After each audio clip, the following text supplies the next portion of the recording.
ఎన్ని ఇబ్బందులున్నా రైతుల నుంచి చివరి గింజ వరకు కొంటాం అంటున్నారు సీఎం రేవంత్ రెడ్డి.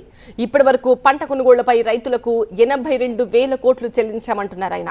రైతుల నుంచి 10,000 టన్నుల తడిసిన ధాన్యాన్ని కూడా కొనుగోలు చేశామని చెప్తున్నారు సీఎం. రాష్ట్రంలో జొన్న, మొక్కజొన్న సాగు గణనీయంగా పెరిగింది అంటున్నారు ఆయన. జొన్న కొనుగోలు 1,154 కోట్లు చెల్లించామంటున్నారు.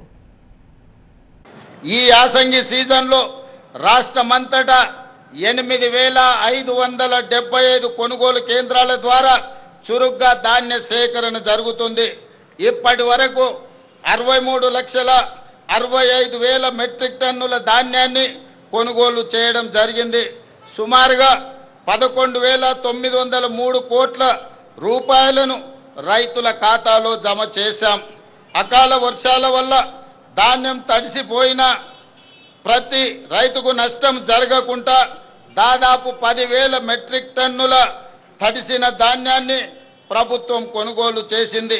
ధాన్యం కొనుగోలులో దేశంలో ఏ రాష్ట్రం కూడా మనతో పోటీ పడే పరిస్థితి లేదు. దేశంలో యాసంగి సీజన్లో సేకరించిన మొత్తం ధాన్యంలో తెలంగాణ వాటా 60% నమోదైందని తెలియజెప్పడానికి నేను గర్వపడుతున్నాను. రైతులు పండించిన పంటలు ప్రభుత్వమే కనీస మద్దతు ధర చెల్లించి కొనుగోలు చేస్తుంది. ఎంత భారమైనా సరే చివరి గింజ వరకు పంట ఉత్పత్తులను కొనడానికి రాష్ట్ర ప్రభుత్వం ప్రయత్నం చేస్తుంది.